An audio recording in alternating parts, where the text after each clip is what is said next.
Join me, Sam McClure, and former Richmond superstar, that's former, Matthew Richardson, for a brand new podcast, Margin Call. Every Wednesday, we'll look at what's bubbling away in the round ahead, casting our eyes over the teams, the big issues, and everything in between. We won't have Yes No Richo, but there'll be plenty more to discuss as we get stuck into the 2023 AFL season. Can we have a Tasmanian segment? We'll have to discuss that one. Margin Call, out now. Subscribe wherever you get your podcasts. Margin Call is brought to you by Tab. Download the app today. What are you really gambling with? For free and confidential support, visit gamblinghelponline.org.au. From the newsrooms of the Sydney Morning Herald and The Age, this is Please Explain. I'm Samantha Salinger-Morris. It's Thursday, May 11th. Many listeners may have seen recent articles, and there have been many, about how One Nation MP Mark Latham recently wrote a homophobic tweet aimed at another politician. It could lead to Latham being charged with a criminal offence or even jail time. Enough is enough, and someone needs to stand up to Mark Latham, and I intend to do that on behalf of... But how did it come to this for a politician who was once close to becoming our Prime Minister? Today, state political editor of the Sydney Morning Herald, Alexandra Smith, on the damage Mark Latham has wreaked on others during his political career, and just what it takes for a parliamentarian to lose their power.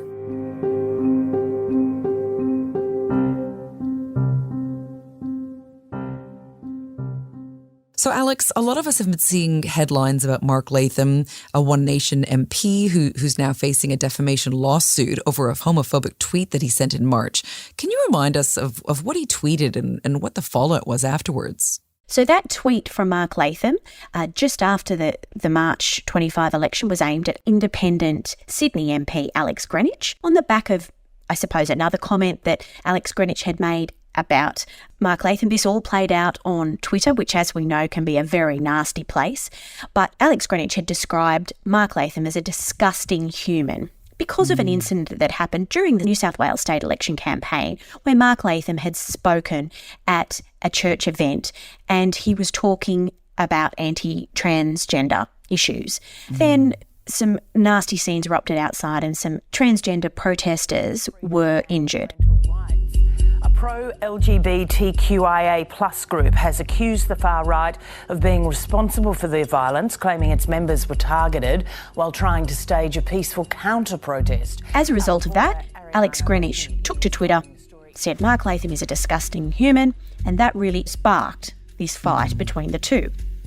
But of course, in typical Mark Latham style, he really upped the ante. One Nation leader Mark Latham is no stranger to controversy, but a comment posted to Twitter this morning has shocked his colleagues. His response was this terribly cruel, graphic, homophobic tweet aimed at Alex Greenwich. The ABC is choosing not to publish targeted Sydney MP Alex Greenwich, who is openly gay, who is a very strong advocate for same-sex marriage. In fact, he sort of led the Yes campaign ahead of the same-sex marriage plebiscite. The attack brought him to tears as Mr. Latham went into hiding. Almost immediately, Mark Latham was condemned across the political divide. This tweet was so disgusting, so homophobic and so vile in a pornographic way that I cannot even hint at what he said about a gay politician, Alex Greenwich. And most interestingly, I suppose, it took very short amount of time for One Nation's figurehead, Pauline Hanson, of course, the highly controversial at times senator who started the party, to come out. She posted a video to Facebook to her followers. I think they are disgusting. I've actually tried and wanted to make it very clear that she did not support what her New South Wales leader Mark Latham was saying. Mark a couple of times to no avail, and I have clearly sent a text message to him telling him my views, and also I've asked him to give the people an apology. Wow. So I think when you've got your own leader publicly condemning you, I mean, in any other workplace, if your boss was to do that, I'd imagine that would be the end of your position at that particular workplace. But of course, because Mark Latham is an elected MP, that can't happen. You don't just get sacked as an MP. Right. And what about Alex Greenwich himself? Has he responded since? Very immediately, he didn't want to buy in because he felt that he didn't want to give any oxygen, but he was very hurt by the comments. He didn't want to further inflame the situation or give oxygen to Mark Latham, but he has since taken some pretty dramatic steps. Rather than retracting or apologising, Mr Latham continues to reinforce what I consider to be extremely defamatory, vilifying language directed at me. He's launched what you'd best describe, I suppose, as a three-pronged legal attack. He has launched defamation proceedings. My lawyers issued Mr Latham with a concerns notice about the defamatory language he used towards me. He has made a complaint of homophobic vilification to the Anti-Discrimination Board in New South Wales. And I provided a statement to the police on the way in which he has used a carriage service. And police have confirmed they're investigating that complaint. And that's particularly interesting because the complaint that Alex Greenwich has cited when he went to police was that Mark Latham used a carriage service to incite a hatred or harass or intimidate. And that charge, if someone is convicted, can carry a 5-year jail term. And that's really important in this case because under the New South Wales Constitution, an MP can be forced to vacate their seat if they are convicted of an offence that carries a term of 5 years or more. So, of course, we're still a long way from that happening. Police haven't charged Mark Latham yet. It's still an investigation. But it's a pretty serious situation that he finds himself in. Right, okay. And I think one of the reasons this is so fascinating is because Latham wasn't always a hardline conservative, blasting, what can probably be best called outlandish views. More than 20 years ago, he was actually something of a Labour Party wunderkind. And in 2003, he was the head of the Labour Party, leader of the opposition. I mean, at one point, he arguably was quite close to becoming our Prime Minister. So can you tell us a bit about Latham's background in politics and how his views have evolved over time? Yeah, I think Mark Latham grew up in southwestern Sydney, so he came from a very traditional Labor heartland and, joined the party very young, went through local government as a lot of political up-and-comers do, really got his political stripes through local government. Mark Latham was a protege of Gough Whitlam. He was very close to the former Prime Minister Gough Whitlam for many, many years. And then, of course, was ultimately elected to federal parliament where, as you say, he went on to be the Labor leader in opposition when John Howard was Prime Minister. And, as we always say when we're writing about Mark Latham, very nearly became Prime Minister. He was on that trajectory, of course, being the opposition leader. I guess he's always been, in terms of, the Labor Party has some very specific and very clear factions. They have the left of the party and the right wing of the party. I mean, he's always been, right within the Labor Party. But I think after his ultimate retirement from Parliament, from federal Parliament, and the years that followed, he definitely drifted, obviously further to the right, so much so that he is highly critical of the Labor Party now. In fact, there is absolutely no love lost between Mark Latham and the Labor Party. I believe strongly whether you're talking about immigration levels, congestion in Sydney, electricity prices, the school system going backwards, basically Labor and the coalition government have got the same policies, so I think it's important through... But of course, he gradually came back into public life through commentating on Sky and then flirted with being a Liberal Democrat and joined that party for a while until he had a falling out with them and ultimately landed with Pauline Hanson and One Nation, which is obviously where he's now. We won't compromise. There'll be no surrender, no woke white flag being waved like most of these Liberals and Nats these days. So I'm interested, I just wanted to dig a little bit more into just how sort of wedded he was to traditional Labor politics when he was in the party, because Latham, as I understand it, named one of his sons Isaac Gough after Gough Whitlam. I mean, this was so strong it was his tie. And after becoming leader of the Labor Party, he promised a republic, an apology to the stolen generations, children out of detention, and a focus on gay rights and the environment. Is that right? I think it's hard to understand or comprehend, really, how Mark Latham has shifted so far to the right, given he did hold very strong Labor values. I mean, and he's in many ways, he is still, his view is he's a strong voice. He believes he's a strong voice for a lot of people who would have perhaps once voted Labor.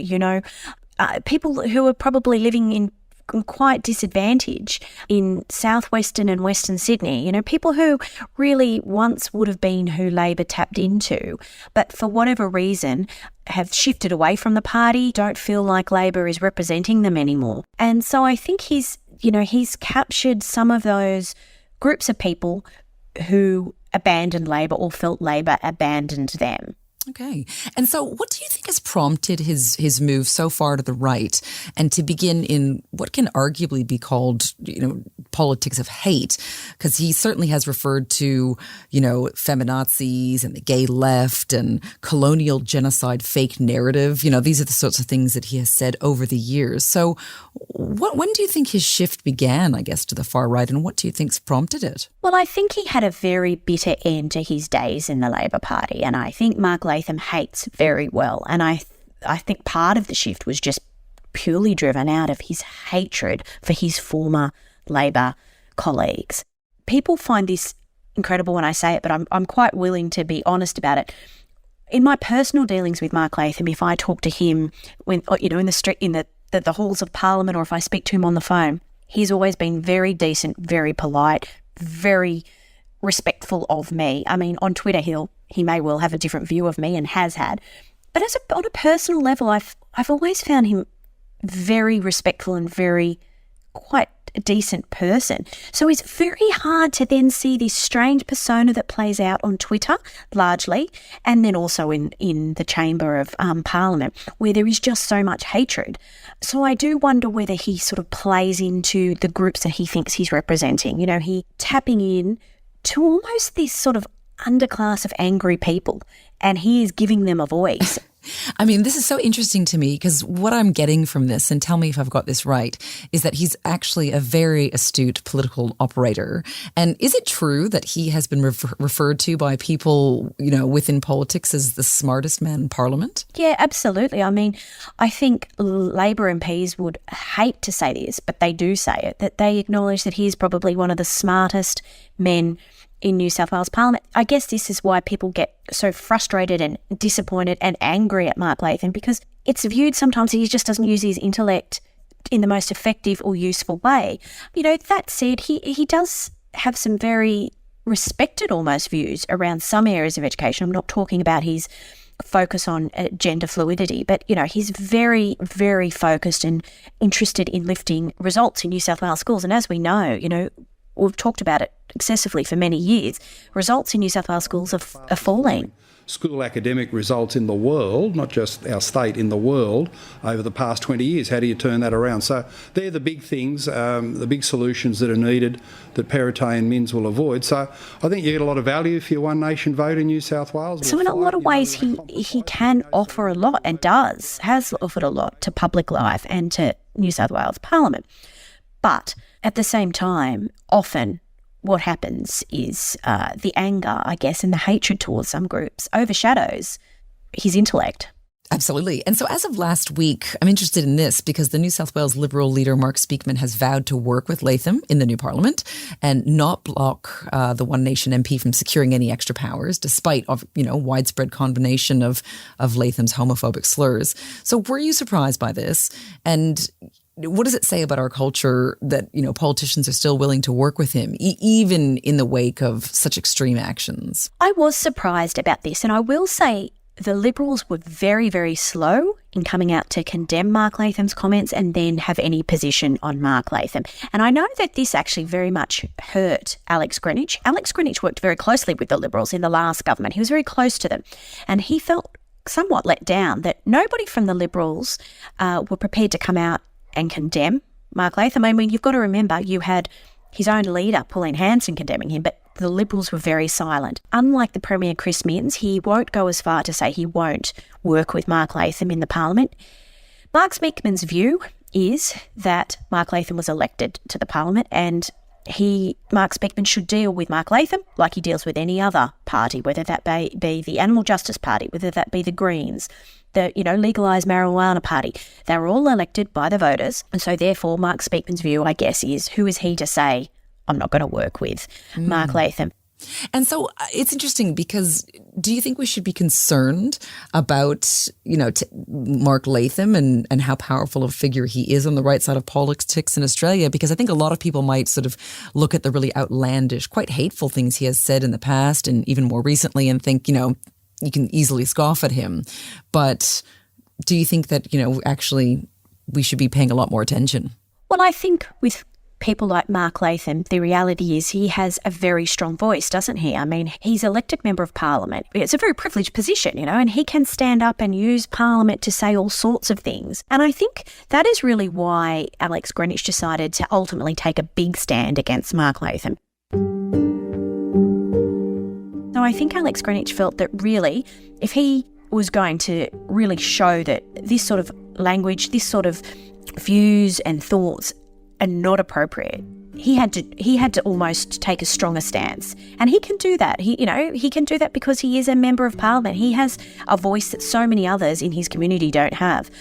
But I do think, as you say, Mark Latham still has a platform, a very high-profile platform for which he can spout some fairly awful and vile comments when he chooses. Although, as we have seen, they can have big ramifications and you can face defamation proceedings and, in fact, you can face potential criminal charges if you overstep the mark. No one's above the law, certainly not Mark Latham. Thank you, Alex, for returning to Please Explain. Thank you. Today's episode of Please Explain was produced by Julia Carr-Katzel. Our executive producer is Ruby Schwartz. Please Explain is a production of The Age and the Sydney Morning Herald. If you enjoy the show and want more of our journalism, subscribe to our newspapers today. It's the best way to support what we do. Search The Age or smh.com.au/subscribe. I'm Samantha Selinger-Morris. This is Please Explain. Thanks for listening.